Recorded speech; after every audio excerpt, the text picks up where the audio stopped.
Hey, this your boy Frank Gore. I'm listening to 49er Rush. Niners all day. Let's bring 6 home, baby. Let's go. Yeah. I love it, man. It's time for the 49ers Rush podcast.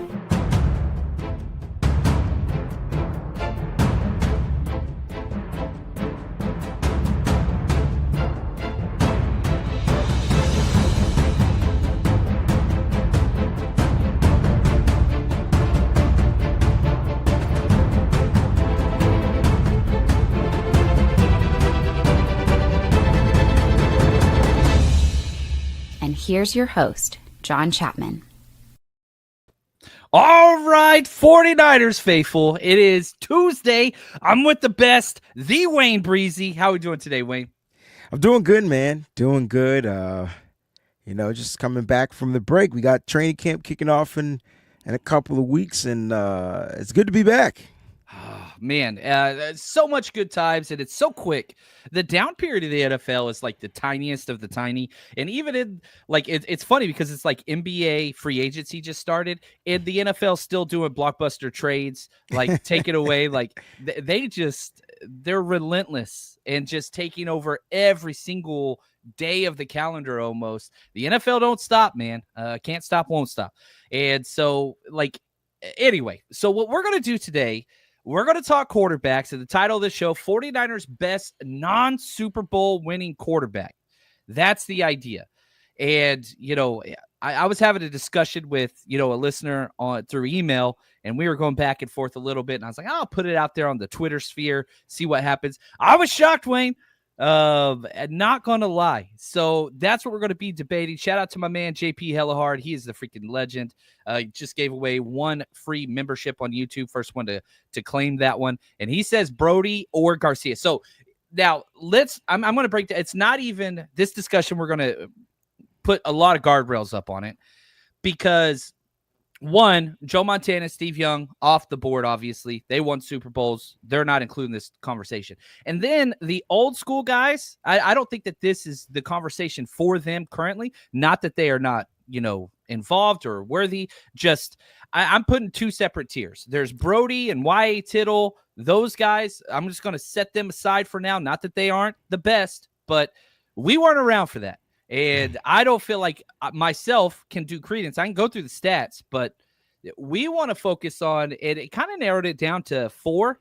If you want to throw in 5, Jeff Garcia, Colin Kaepernick, Jimmy Garoppolo, Brock Purdy, Alex Smith, I don't consider in that range. I think he's a little bit behind those guys, but if you want to put them in there, that's totally fine. And I know this is another caveat. It's really difficult to have grown-up conversation anytime you bring up Colin Kaepernick and social media is involved and all that stuff. We're going to be talking about the player and kind of what he accomplished and all those things. However your feelings are one way or the other, not that I don't really care. I do care, but this isn't the place for that. So that's what we're going to be talking. Wayne, not necessarily what is your answer, but when you saw the results, and I'll put this up there now, what was your thinking? Were you shocked by how this kind of went? I don't know. I think they're going off of like relevance, right? Like you look like Brock Purdy is definitely the man. He's the future of the franchise for the next, I would say, at least 3 years, depending on how that contract, fluctuates at some point. But I mean, Brock is relevant, and so you see what Brock got team to the Super Bowl, but lost. You know what I mean? But Brock has done some amazing things, but it's tough. This is a tough conversation because I feel like they've all done amazing things. I feel like Brock and Jimmy G are kind of like in the same stratosphere because they both accomplished at least as far as where they got to with the team. The Super Bowl and an NFC championship. And NFC championship, even though they both lost. So I'm surprised Jimmy G is the fan base can't stand Jimmy Garoppolo. And I get it. I felt like he did some dirty stuff on his way out. But I get it. But, I mean, if we're talking about the player, you said it's the player. Pre-injury, Jimmy was looking like he was going to be something. And then after the injury, it was kind of weird. And then he had that last, that Super Bowl run. We can hate Jimmy all we want. Colin Kaepernick changed the game, literally. Like, he changed the West Coast offense. He changed how 49ers typically play quarterback. Like, he just changed it. And I don't think the league was ready for it. And he was just electrifying. And I don't think there was not a more electrifying quarterback as far as dynamic, going from 0 to 100 than Colin Kaepernick. He couldn't throw an accurate pass, but, consistently, but he had a crazy cannon for an arm, and his ability to run with the football was something that we've never really seen, especially in red and gold. So we saw Steve Young scramble. We've seen Joe Montana scramble. Steve Young has some good runs, but it wasn't Colin Kaepernick. It wasn't electrifying. It was astonishing, but it wasn't electrifying. And Jeff Garcia, to me, is probably like the most underrated 49ers quarterback we've ever seen that accomplished a lot, right? That dude was a baller, man. Small, short, baller. I don't know. And this whole list is unconventional. You get Jimmy G for a second round pick. That was weird. Like, it was just weird. And those are Jimmy G's entire words, right? He's like, don't you think that quarterback situation is weird? I think it's weird. You don't think it's weird? Like, you remember whenever he left? Colin Kaepernick, second round pick, gets, the job over the injured Alex Smith. Like you said, first of a first. Like, it was just different. The RPO scheme and all that kind of weird, whatever. Jeff Garcia, dude, was a 29-year-old rookie. When does that happen? From the UFL, or CFL, I think it was at that time. He'd been around. And then Brock Purdy, Mr. Irrelevant. Like, none of these four are conventional. And for those audio listeners, sorry, I did not explain what here's the voting. Now, the vote is still going on. It has 2 hours left, 2,430 votes as we are looking at this live. Brock Purdy has 67% of the votes. First place by a mile. Jeff Garcia second with 19.5%. Colin Kaepernick third with 12.3%. And Jimmy G 1.2%, pulling up very, very far the rear. But, how much of this is recency bias? Like, that's a big deal. And we saw Jeff Garcia fall off. We saw Colin Kaepernick fall off. We saw Jimmy Garoppolo literally not even win a starting job in not one but two places. We haven't seen the fall off for Brock Purdy. It's all been good. Last year wasn't as good as... a lot of people say he fell off last year. That's the argument. But, okay, so let's go to the stats. And, last year, 20 touchdowns, 12 interceptions. A touchdown to interception ratio is a big deal to me. But, goes 6-9. Not great. 66% completion percentage. All right. It's not awful. Yeah, but it's falling off. Falling off is falling off. I don't care if you fall off 0.01%. You still fell short to what you set your standard to be. Me personally, I thought statistically he was still one of the best quarterbacks in the NFL. That's just my personal take on it. But just listening to everybody, he wasn't the same Brock.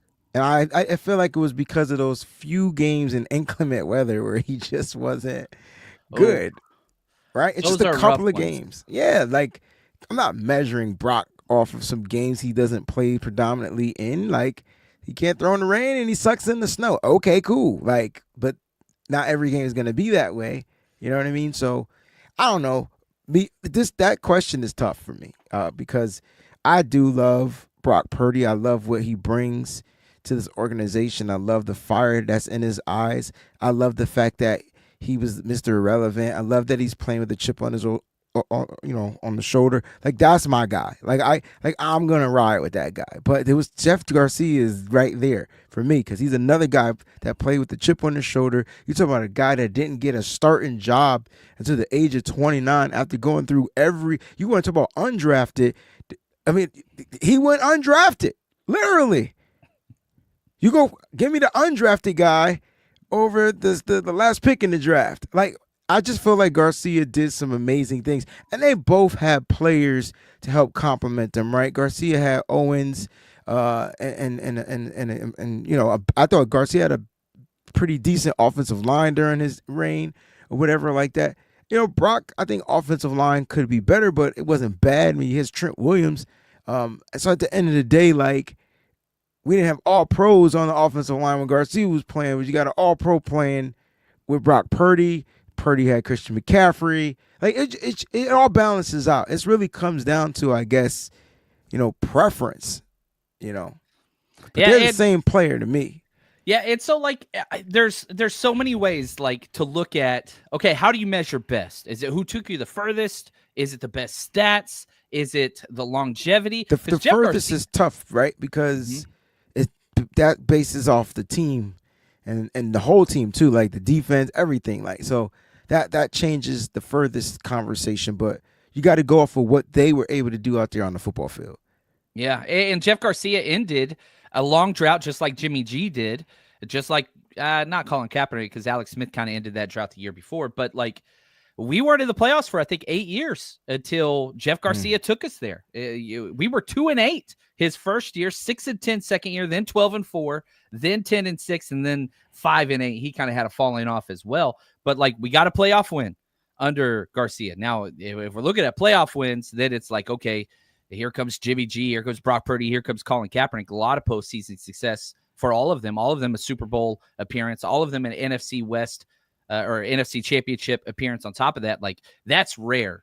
And it's funny because I started looking at other franchises. No other franchise has this, there's like 4 to 5 quality second-tier quarterbacks. Like, I always remind people of this. Matt Hasselbeck is in the Ring of Honor for the Seattle Seahawks. Like, that's hilarious to me. Like, you know what I mean? Like, he would not belong in this conversation. He's in the Jimmy G kind of category for me, but like, he's their second best quarterback of all time. For like, that sucks. Like, you don't want to be in that territory. Scott says Garcia is way better than Purdy will ever be. I don't buy that argument, but I did think that Jeff Garcia would get a lot more votes. I really did. I feel like shocked. Garcia, because of the recency, is biased. Like, he's not. People don't like. It's hard to remember him. I remember him, but it's hard for the new age fans to remember because his name isn't Steve Young. His name's not nostalgic like a Joe Montana. Like, you know what I'm saying? He didn't do what those guys did, even though he brought us back to playoff football. Like, you know what I'm saying? So I think that's what it's got to be that, for me. But this dude, regardless, I mean, like, he had talent. Brock has talent. So the talent is talent. Like, I mean, granted, Jerry Rice on his way out of the 49ers toward the end of that, but still was Jerry Rice. Like, Jerry Rice is Jerry Rice. But T.O. was emerging. Garrison Hurst wasn't Christian McCaffrey. Garrison, they're different. You know what I'm saying? So, like, they both have weapons. At the end of the day, like, Jeff Garcia didn't have George Kittle. But Brock Purdy has the best damn tight end in football, and he has been for the past umpteen years, right? And so, like, you can argue those things, which George Kittle this year will probably be number 2 on that list. He's getting yards. there, man. Yes, close. Where's he at? I got to see here. I copied this all down and went through it on a recent episode. To pass Vernon Davis, he just needs 182 receiving yards. Like, that's happening. Period. And he extended his contract, right? And we got a new deal, and I think he'll pass Terrell Owens. Man, isn't that crazy? Isn't that crazy? God, I love George Kittle, man. Here, Tobby always talking trash. John says Kittle's overrated. I disagree. I in my personal opinion, I am fine saying George Kittle is the second best all-around tight end in the history of the NFL. I'd put Gronk first. I would put Kittle in that conversation for second. We got to do that on a show again because it continues to change. He's getting closer. I still feel like it's Gronk, and then we'll do a tight end show again. I like when we do that though. Like those shows are cool here. I know, and we always do our my favorite thing.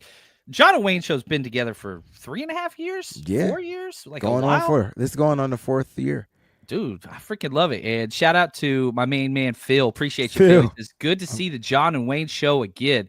Man, it's good to be back. I had the biggest smile ever when Wayne jumped in the studio. I was like, hey, this is what's up, man. I love this dude. And so we do our ranking, the NFC West. That's like I look forward to that because I learned so much where we go through like, okay, who has the best safety room, first, second, third, fourth, and then we tally all those up. I freaking love that, man. Anyway, yeah, it's fun times. Now, real quick, I don't want to get off this topic just yet because here's my thing. Okay, where do you put playoff performances or like major clutch? Because that Colin Kaepernick moment at Green Bay, Oh my gosh. that's a bigger moment than any of these other guys have by a mile, doing it on the biggest stage. That was one of the all-time best playoff performances. I don't care about position. I think ever though. I'm talking about NFL history. I mean, that's the playoff performance where he literally just put the team on his back and went to work. Like they had zero answers. Like zero. This guy goes, okay, this is the Green Bay game. And it's not like we just blew him out. It was 45-31. Like it was a shootout. Right. It was a shootout. He throws for 263 yards, 2 touchdowns, And one then interception. he rushed for what? 181 and 2 touchdowns. So like What Colin the Kaepernick hell? as a quarterback for the Niners was no slouch. I feel like the issue with Colin Kaepernick and the faithful, just based off of football, was the major drop. But I like to have the conversation on the why. I don't know, a lot of people don't want to talk about the why there was a major drop. Number one, he was dealing with some kind of crazy injury, right? That he just didn't recover from in his shoulder. That was number one. Number two, he was promised the team wasn't going to like break up. And he lost his whole damn offensive line.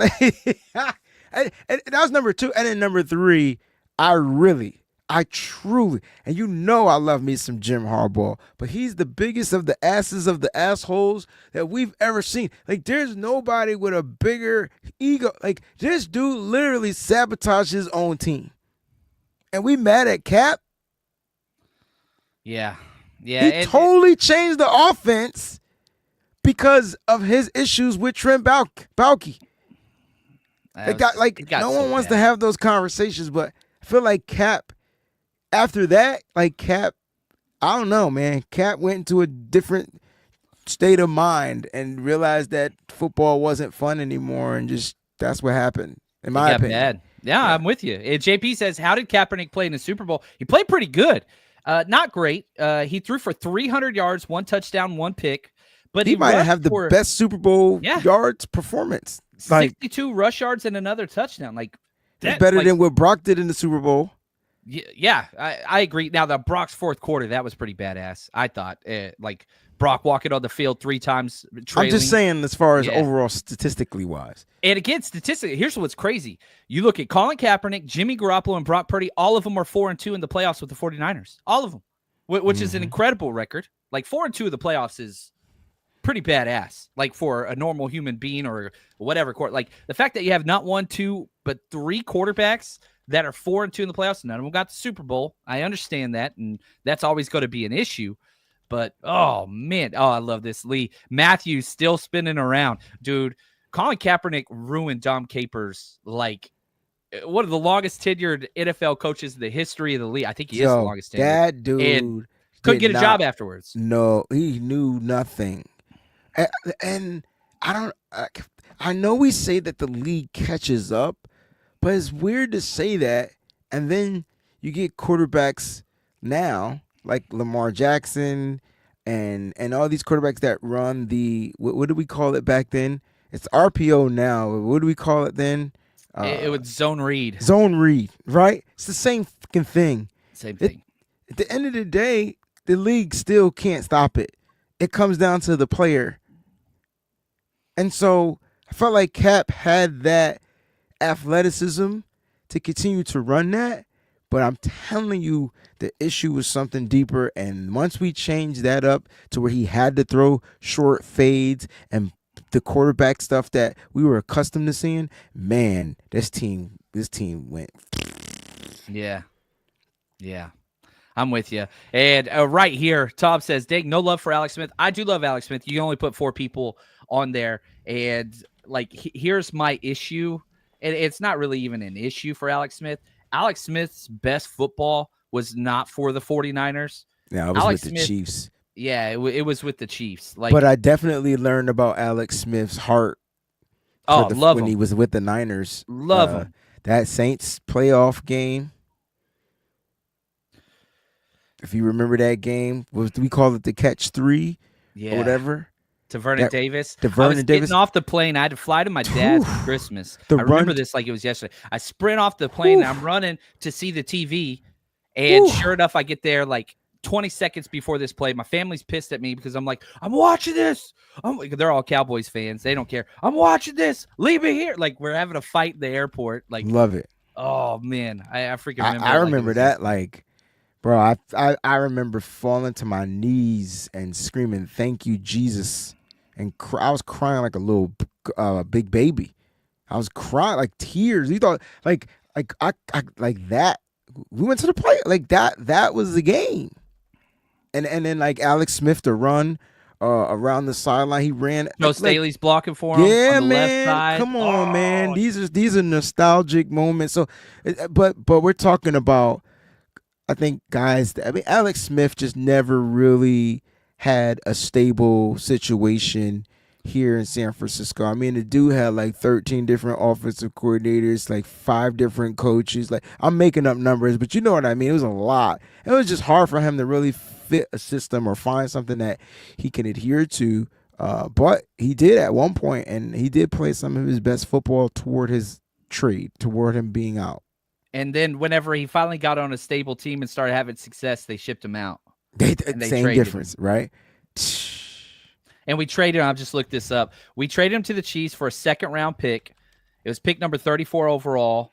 And that pick eventually became Cody Latimer, who we traded the pick like 2 times. Justin Hunter, Cody Latimer, like, I don't even know. Like, so frustrating. I love Alex Smith, but his best football, he was with the Chiefs. Like that 1,000%. And then they just drafted Patrick Mahomes, and it was the end of him. I mean, he had 3 Pro Bowl years, all with the Chiefs, none with us.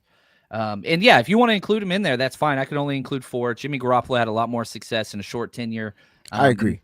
So like that's just my own personal thing. But you guys, like, I hate excluding Alex Smith. I think Alex Smith is awesome. I freaking love that dude. But your your reasoning to why. I mean, look, like, I'm not. First of all, I was one of the biggest Jimmy G supporters until this dude made a business decision and decided not to finish out the season coming off that high ankle sprain. You want to know what pissed me off? Because I watched George Kittle come back from the high ankle sprain, and then Jimmy Garoppolo chose not to, and I was just like, dang, like, that's kind of grimy. Like, so I started feeling a little bit different toward him after that. But then I think that the year after that, isn't that the year we went? No, that's not the year we went to the Super Bowl. No. That was 2020 because everybody got hurt that year. Yeah. I was pissed. There's a lot of that with Jimmy G. Not talking to teammates, staying away. Yeah, like you could tell he reserved himself. He talking was trash against everybody distant, after he leaves. Yo, when he shitted on Kyle Shanahan, I knew it was over. And then the 49ers had to humble themselves and be like, it's okay, you talk trash about me. We still need you back. That was crazy. Yeah. And then he got hurt. Then he got hurt. Look at this, Mr. G. Appreciate the super chat. Great show, fellas. Man, nostalgia, like, I freaking love it. Because that's the thing. A lot of times we get in these conversations, people are like, oh, no ring, it doesn't matter. You can't tell me that. I was there for the Vernon Davis moment. That wasn't in the Super Bowl. Man. You know what I mean? Like, yeah, Jimmy got scared, stayed scared. What's up, Felicia? You're incredible. It's weird, though. When you look at Jimmy Garoppolo and you look at his time with his tenure with the Niners, I mean, that 2019 season was iconic. How do we not talk about that? See, I could give F everything else. That season right there was iconic. That was Debo's rookie year. We're like, who is this? Bosa, right? Greenlaw. Ooh. It was iconic. And so, like, yeah, I'm not gonna crap on Jimmy G, but after that year, the crap starts. Like I said, 2020 high ankle sprain. and just decided not to come back with the team, that kind of bothered me, man. Yeah. I don't think Brock would ever do anything like that. Like, Brock couldn't wait to get back from the UCL tear. And his, He was out there throwing with towels. Come on, man. It's different people. And, shout out to 49ers Throwback, one of the most positive, awesome, just great human beings that exist in this sphere of whatever you want to call it. He says, I lost my respect for Jimmy, given his lies, laugh, and trash talk Kyle, my head coach, with Brock Purdy. It ain't like that. You're exactly correct. Guys are different. That's what I said. Wait, like, be who you are. Like, I don't mind guys that are just about the money. I don't mind that. I'll go back to this all the time. You watch like The Last Dance with Jordan and stuff, and you get into politics or whatever else. He's like, hey, those kids buy my shoes too. I ain't like, whoever you are, just be who you are. Right. Doesn't mean I have to accept you or like you more for that. Just be who you are. Be authentic. Jimmy is authentic. That dude, he wants to go porn stars. He ain't talking to teammates. He ain't showing up early. Oh my God, he ain't doing extra stories. stuff. He ain't doing none of that stuff. Like, he's not here because he wants to be the greatest all time, or because he wants to be the greatest teammate, or because you see Jimmy Garoppolo after a 20-point loss, dude's got the biggest smile on his face ever. It don't matter to him. And that's okay, because that's how he's wired. Like, you should have known that before you traded for him. I don't think I think it was tough to know that, bro. Some of this stuff be hidden. I'm only saying that because when people will do anything for an opportunity. And when you're sitting behind a GOAT, you're never going to get that opportunity, right? God forbid, unless there's an injury, correct? And then when he came in as a Patriot, he got hurt. Let's just keep it a buck. A lot. So a lot, right? A lot. At least you remember twice. The Edelman thing that he talked about him? Of course. And he's soft as Charmin. I'm learning how to say other words. And so at the end of the day, like, yeah, we were thinking we were gonna get this guy that's playing with the chip on his shoulder and just needed an opportunity to run a team. And I'm saying, look, we saw the glimpse of it when we got him in the end of 2017, I think we got him. And then 2018 he got hurt. And then in 2019 he came back and we went to the Super Bowl. So we had at least a good stint, and then after that, all the sour stuff happened. Like, it just went sour after that because he got hurt again, and then it just went sour because you could tell that the team drafted Trey Lance. The team was ready to move on. That's what it was. He didn't like it, and that's when all the lies and all the stuff came out from Jimmy Garoppolo. He started being very truthful to his truths. He just started throwing people under the bus. That I don't respect him for, because when you were part of this organization, they did you right, bro. They gave you the opportunity. Made him the highest paid quarterback in the NFL after 5 games. I don't. As bad as Trey Lance was, you don't hear him talking trash about the San Francisco 49ers. Never. No, that ain't who Trey is. You can't judge his character. Like, Jimmy Garoppolo's character is trash. And Kyle Shanahan's ultimate loyalty guy in the world. Right. Like, ever. Right. Ever. Right. To a fault. Right.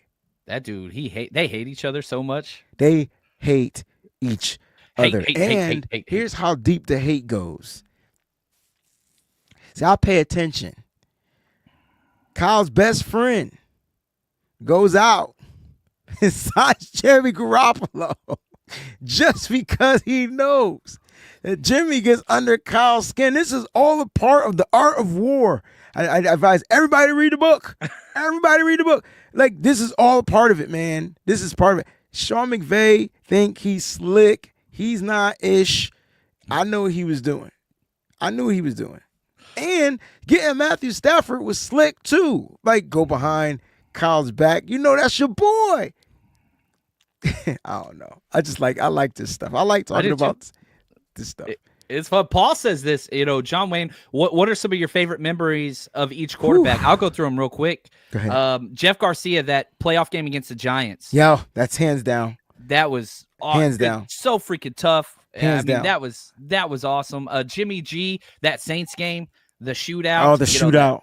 That 4th and 2 pass to George Kittle in the flats. He breaks like 5 tackles, gets a face mask. That was awesome. Brock Purdy, the first game ever of Brock Purdy. I was at that game We were at that game. We were at the Miami game. The Miami were you at game. that one? Yeah, hell yeah, I was there Yeah, because you were I there. missed the first. Never mind. I missed the first play. They scored a touchdown. Trent Sherfield, It sure did. 76 yards. Boom. former Niner, But couldn't yeah, do like shit with the Niners. that first game, man, they blitzed him so many times. He just comes out dealing. It was like, whoa, we got a guy. Like, it was just like, no way this can last, but we got a guy. That was cool. Colin Kaepernick, the Green Bay The Green playoff Bay game. Pack, yeah.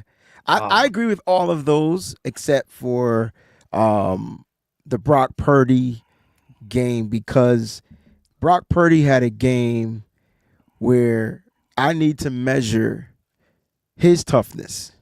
And since we're talking about toughness, because pretty much all these guys had the Jimmy G game against the Saints, that was being tough, man. This dude was getting whacked, like left and right. I don't know what was wrong with the offensive line, but it literally had to be a shootout.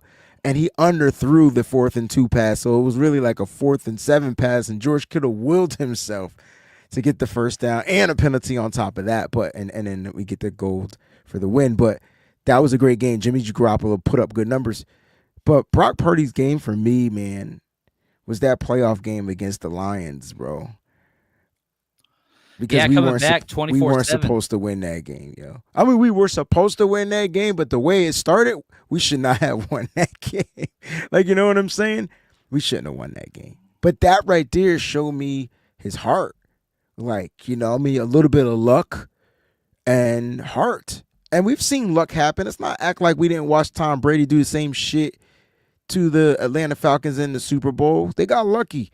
They sack Matt Ryan, fumble ball, get the ball back, and then Tom Brady never looked back. And I felt like Brock Purdy had that same moment in that Detroit Lions game when Brandon Aiyuk caught the ball off somebody's head. That's why we got to stop crapping on Brandon Aiyuk, man. Leave that cat alone.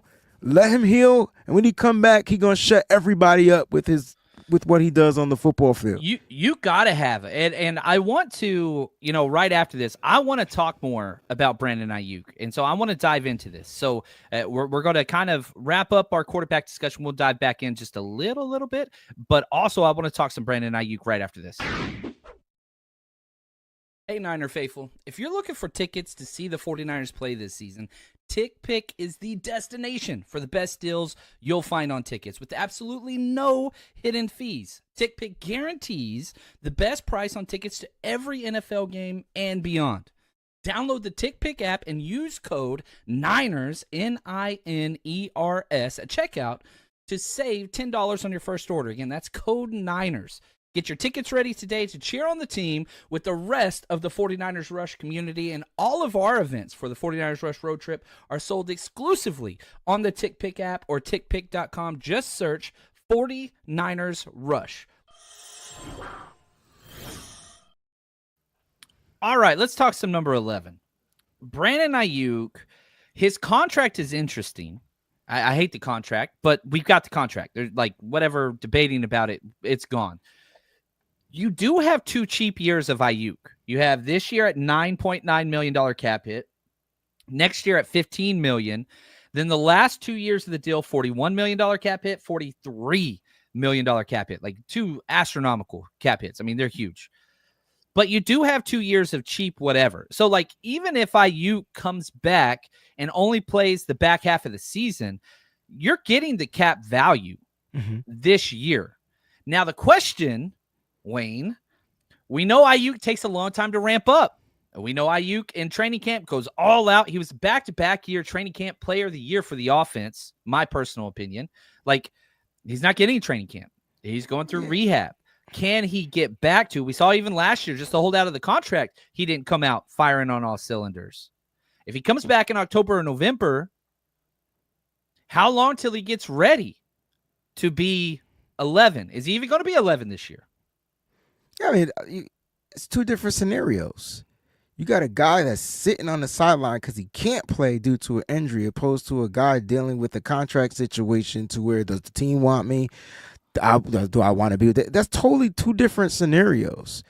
So holding out to get what he deserved is one thing, but itching to play, I'm sorry, man. Like, this guy wants to play football, and I think his expectations is to return to form as quickly as possible. I don't think it's going to need much time to ramp up. He's out there doing what he can. You know what I'm saying? Per the doctors, but he's out there with the team. He's out there doing all that type of stuff. He wasn't doing any of that contract year. And we do know that he works harder. He has a great work ethic when he's out there, because you talked about him in training camp. You talked about him and Brock Purdy practicing off the field, different spots, learning timing, that right there is who Brandon Aiyuk is. Don't let the contract stuff change who he is, because it hasn't changed him. He just happened to get injured in a contract after getting his contract. So now you just got to let the guy really heal up. You got to leave him alone and just let him heal, because once he heals, he'll return. And we all know who Brandon Aiyuk is. Let's not act like what we saw from him at the beginning of last year is a staple of who Brandon Aiyuk is. We know for a simple fact, if we're going to talk contracts, let's talk contracts, because you got me talking contracts. Let's talk about players returning, holding out from a contract, because Nick Bosa was he was fucking ass. Now, that's part of my French. He was terrible after he signed and held out for the big contract. You want to talk contracts? Let's talk contracts. Because that guy was not the Nick Bosa that just came off of being the defensive player of the year. Correct me if I'm wrong. He had 10.5 sacks. Not Nick Bosa standards. Not to me. He had more sacks that year than he did this recent year. He only had 9 this year. Hey. I love this when Wayne gets hot. I love this. But at the end of the day, he wasn't that same player. No. We're not looking for a person for 10.5 sacks. We're looking for a person to be dominant on the football field. And 9 times out of 10, he was not dominant. He wasn't caught up to speed. He was out of shape. He even said he was out of shape, and he wasn't right. So why are we acting like this is not a thing? Trent Williams was ass too. Let's talk about him. Let's talk about dominant. And he had obviously the offseason. I get it. But still, the play wasn't there. Play wasn't there. It just wasn't Trent Williams standards is what I'm saying. You get what I'm saying? When I say trash, that's what I mean, right? They not living up to this standards. Brandon Aiyuk, terrible start to the last season. Just terrible. But I feel like when you're dealing with contracts, that's why I loved with Brock Purdy and the team. We knew that was going to happen because it's a quarterback. You need the quarterback. You don't need the wide receiver. You can find another guy to replace the wide. They needed the quarterback. We knew that was going to get done. So that way Brock doesn't come in off-kiltered, off-centered, whatever. But when you look at these other players, it's a little different. And I feel like contracts done. We're not worried about those. Now the question is, how will Brandon Aiyuk return from injury? And that's a whole nother conversation. And that's the conversation we should be having. And that you got to give him time. But I think he's going to be ready to go. Soon as he gets cleared to play, I think Brandon Aiyuk's gonna be ready to blow up. He's not gonna give you 1,000 yards, John, but he's gonna be ready to blow up. Yeah. And so, last year, he had his lowest successful receiving year by every single metric. Whether it's yards per game, catch rate, success run routes, it was low. So, Jacob says this: I hope BA is able to come back to form. The injury was gruesome, so it will credit to him if he's able to make that comeback. My thing about Brock Purdy in this offense, you need BA. Probably should have done the contract, but you did, and it's where you are. So, if BA can come back and just be 90% of himself, that is astronomical. And you do have DeMarcus Robinson to soften the blow, and I think that was I think that was my favorite signing. That probably was one of the, until we trade. Yeah, that was free agency. The Bryce Huff trade. Yeah, trade. Yeah. Oh man, I don't think people realize how dynamic he is to the receiving core, and the fact that he's a veteran, and the fact that he could stretch the field, and the fact I don't think he replaces Brandon Aiyuk, but I think some of the ways you utilize him knowing the timing routes. I think that's the key, John. Timing routes. Yeah, Brock Purdy's number one comfortable pass is the out route to Brandon Aiyuk. And there were two. It was Brock Purdy's first full year. He led all of NFL passing quarterbacks on the out route. It had the highest success rate in yards per target, and it was to Aiyuk. It was the Purdy to Aiyuk was the best out route in the NFL. It's third down. Brock Purdy recognizes man coverage. A blitz is coming. It's an out route to freaking Aiyuk almost every time. You lost that. That was his comfort blanket. Now it's more like throw the ball up to Juwan Jennings, yeah. whether he's got separation or not. And it works, but that was just a gimme. That was a layup. You know what I mean? In my opinion, is only going to make Brock better. Because he's having to survive without that, and then he's about to get it back. He's about to get that. And even if Aiyuk isn't 100%, you can still run that out route. We talked about Brock Purdy's arm. Like, that's one of his biggest weaknesses. Yeah, he had one of the best deep passes down the conversion rates down the football field this season as a quarterback. And so how do we talk about his arm now?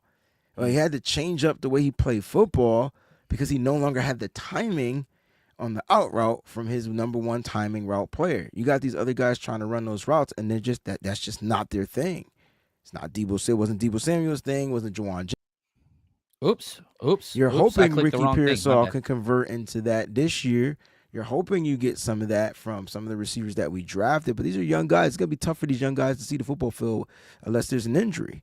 So, Brandon Aiyuk is going to be missed, but that does not mean that they can't find ways to continue to make the offense flow successfully. They have guys.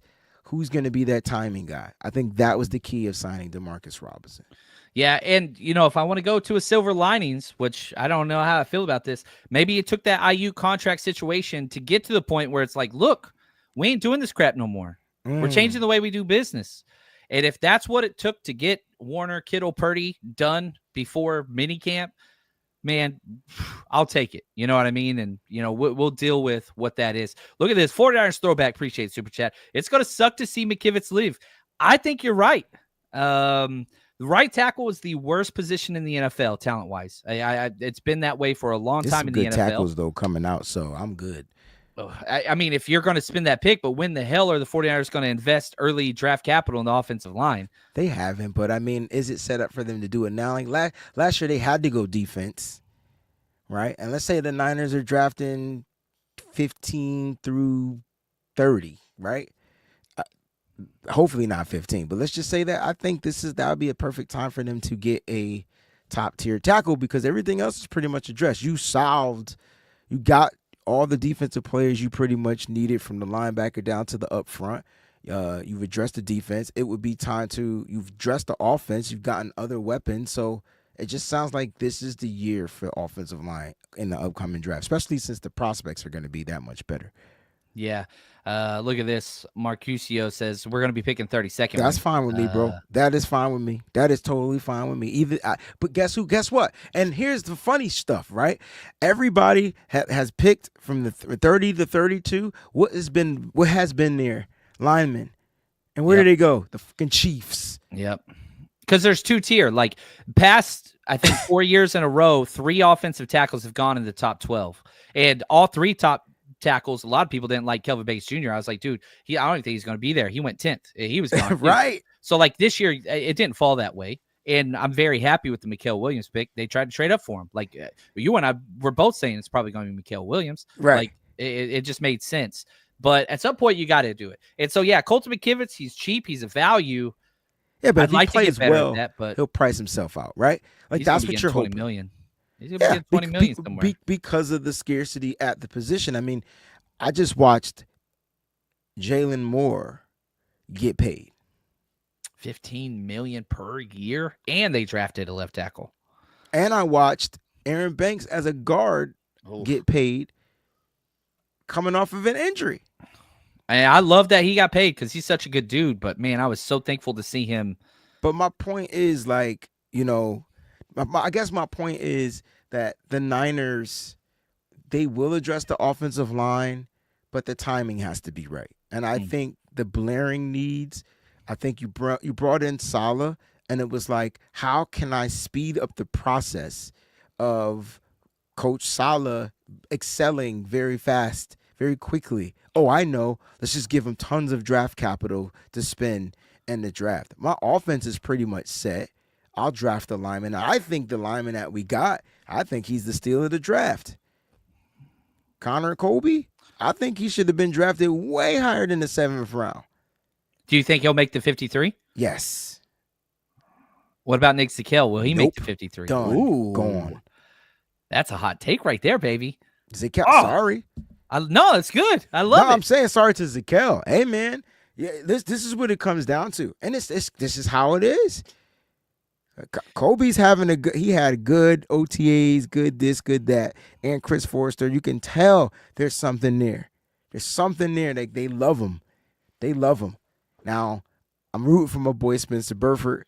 I'm rooting for some of these guys that I like that we've drafted.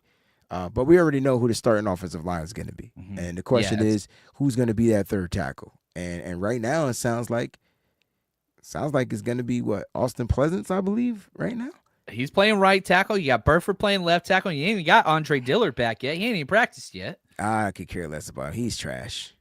He's good pass pro, which not the best run guy. We need to run. I want to run the ball 40 times a game.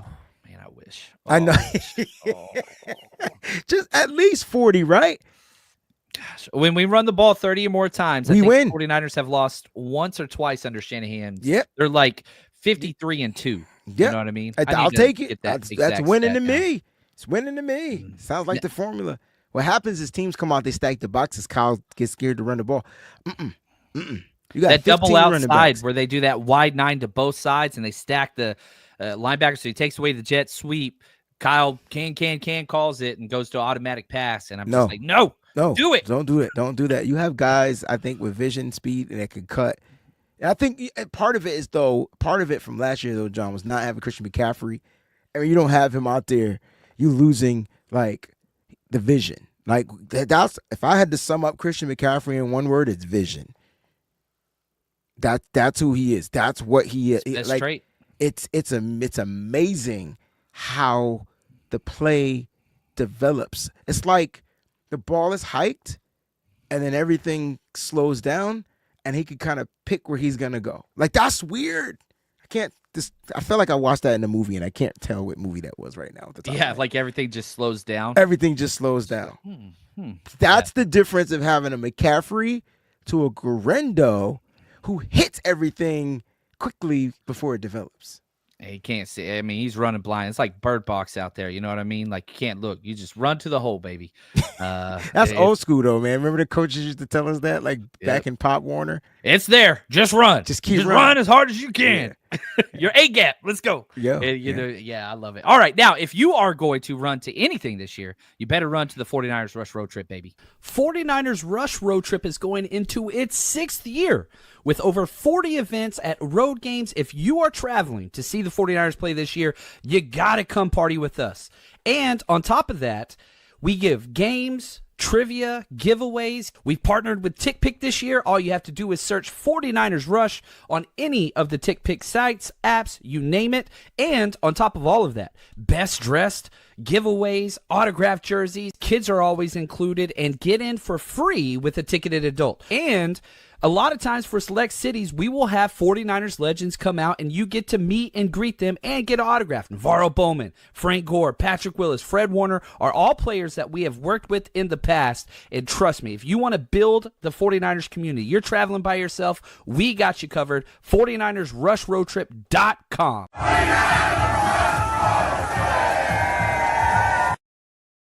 All right, I love it. Shout out to all the comments. Joe, he says, got my rush tickets for Saturday and Sunday in Seattle. I'm pumped. That's going to be an absolute blast. Seattle's, man, we're starting it off right. Week 1. It's going to be huge. Any ideas for a hotel? I like to stay close to the downtown area in Seattle by the fish market just because it's fun to walk around down there. You know, try to experience the city as much as possible. Get by the water, get some overpriced food, but it's always cool. I like downtown Seattle. Big Daddy, he says, John, are there any tailgating for the 49ers home games? Nope. 49ers made sure that couldn't happen. Nope,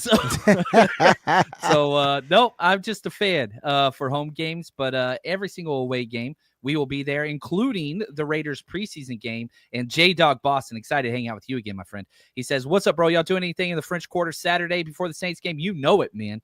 Not only are we doing something in the French Quarter Saturday, but we're going to have a seafood station at our tailgate. Oh, baby, we are going all out for just that Saints game. No crawfish.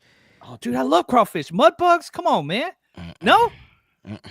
You too far north, man. You gotta come south. Scrimps. We could do the scrimps. Man, my parents, I lived in Seattle, or I lived in Louisiana for a couple years, and they would send me and my brother with pillowcases, and we would go down to the creek, and whoever came back with the heaviest pillowcase full of crawdads, crawfish, whatever you want to call them, would get $5. And then we would boil those bad boys up, put some corn in it. Oh my God, potatoes. Hey man, I'm good. I'm good on those. You don't like crawfish? Nope. Shrimp. Come on, man. Lobster like and scrimps. All right. Yeah. Man, come on now. But if you're in the Seattle area, try the Sheridan downtown. That's where I normally stay. There you go. I'm cheap. I stay at the cheapest Airbnb because I am broke. So I stay. It's funny because people are like, "Oh, where are your game tickets at?" They're at the top. Like I'm at the top, man. Just getting in at this point. Like just get in. Seattle has good seating though, wherever you stadium. Sit. So their stadium's pretty Lumen Field, right? Yeah, Lumen Field. It's so loud there. And so, like, the first couple of years when we were doing this, I was buying good tickets. I was staying in nice hotels. And I was like, dude, I'm losing money. I was like, all right, well, how can I make this happen? All right, we're staying at rough spots, and we're staying in, and we're getting cheap tickets. So you got to figure out what your budget is. But anyway, however you do that, go to the TickPick app. Just search 49ers Rush. We'll pull up there. All right, here we go. Let's close this one out quick, and I'm excited about this one. Which one will happen first? I'm going to give Wayne a lot of options, and he doesn't know these questions, so he didn't have any time to research, but I want the off-the-cuff quick answer. All right, which one happens first? All right, last year, the 49ers defense gave up 24 points or more 10 times. They went in the games that they kept them under 24 points, they went 4-3. So you had a winning record. The offense scored under 24 points 12 times. That was rough. We went 5-1 whenever the 49ers managed to eclipse that mark as an offense. So which one happens more? Will the defense allow 24 points or more times, or will the offense score under 24 points more times? That kind of threshold for NFL scoring average is right there. Defense gives up more points. Offense scores under points. Which one? That's a tough one. You got a young defense. They're probably going to give up early. I feel like this offense is going to average close to 30 points. So I'm going to go with the offense. Offense? So you think the offense is going to score less? No. They're going to be under. Oh, so you're saying, I see what you're saying. You're flipping it. So you're saying you're betting the defense will give up more 24-point games and the offense will be under. I know I phrased that weird, but no, you didn't. That's how you're supposed to phrase it. I just always reverse it. But no, I think the defense gives up 24 more. I think you're right. I think you're right as well. The offense is just returning so much. There's so much consistency. Exact same play caller, same team. Correct. 10 out of 11 start. Actually, 9 out of 11 starters. And they get their running back back. I think that changes up a lot. That's huge. Okay, which of these following players gets 3 sacks first this season? Mikael Williams, Alfred Collins, CJ West, or Yetur Gross-Matos? Who gets 3 sacks first out of those 4? Mikael Williams, Alfred Collins. I think Matos. I think Matos gets it first. Yeah, I think as a rotational, if he is rotational, I think he's going to be. I mean, he's the seasoned vet. You know what I mean? There was one game he had 2 sacks in the game, so I feel like that's the guy that's going to get the 3 first. I like it. Okay. Who is the very first punt returner for the 49ers this season? Who's back to return the first punt? I think it's going to be that new kid, Bergen. Look, I tell you what, y'all watch out. Camp is about to be lit. And if Bergen is fielding that ball properly, it's a wrap. And that's what I like, though. I'm here for it, man. We asked for change. Don't put none of them Scoopy Scrubs back there. You drafted a player that is a return specialist. There should be nobody beating him out for a job. I don't care if he can't run a route. I don't need him to run a route right now. I need him to be a return specialist. They drafted a kid with the last pick in the draft for the 49ers. I feel like that kid is going to provide a spark. So I'm going to go with Bergen, if that was the question. I don't even know if I let you finish the question. That's funny. I love it. No, yeah, I mean, I love it. So back-to-back years, it'd be 3 years in a row we have a rookie punt returner. Ronnie Bell, then Jacob Cowan, then Junior Bergen. Why not? Let's just keep running with it, which is crazy to me. And I don't believe in rookie returners, but that dude is a specialist. I mean, that's literally what he did. You picked him. You better use him. Yeah. All right, here we go. Who gets to 200 yards receiving first out of these options? 200 yards receiving first. Jordan Watkins, Jacob Cowing, Isaac Guerendo, or Luke Farrell?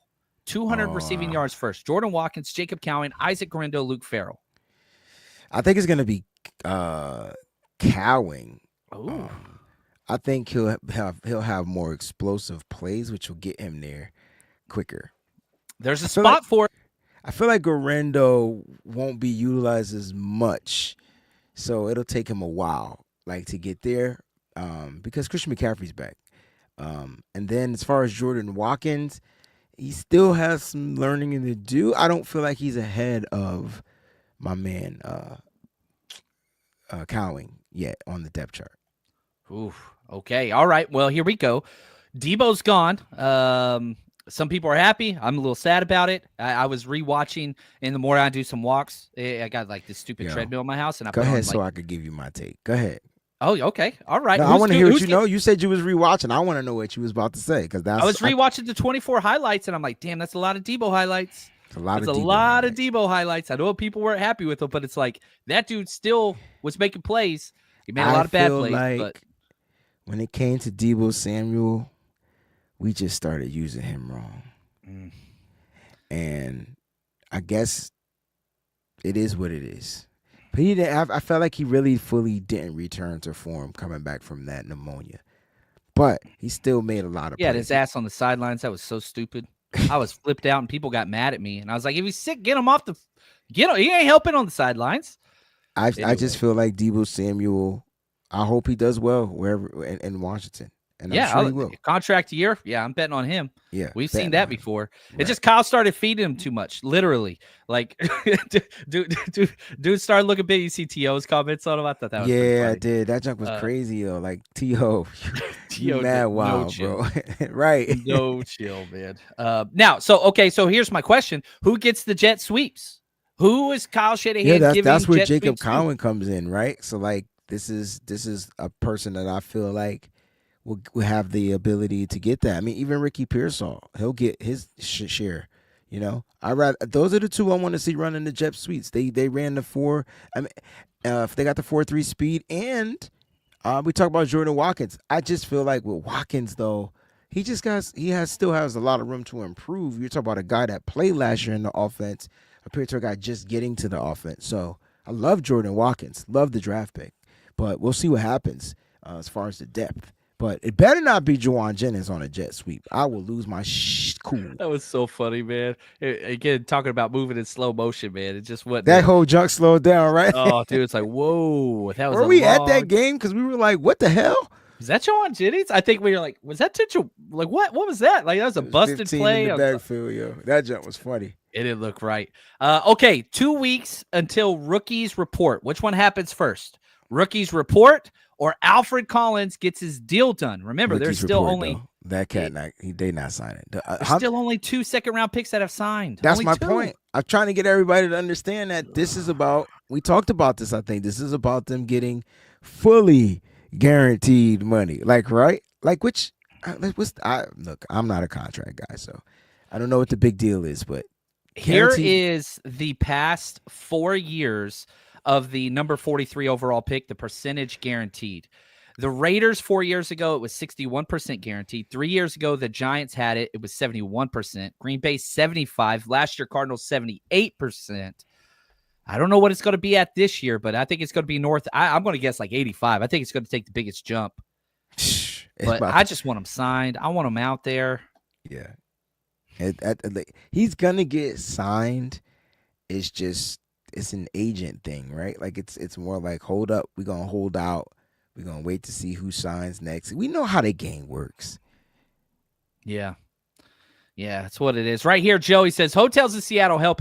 Look, man, look at the fish market, the Pike Place Fish Market. Expand that map and just look at the cheapest or whatever hotel you feel comfortable with. There's like 20 of them right there, all mega chains, all that stuff. You can get walking distance wherever you want.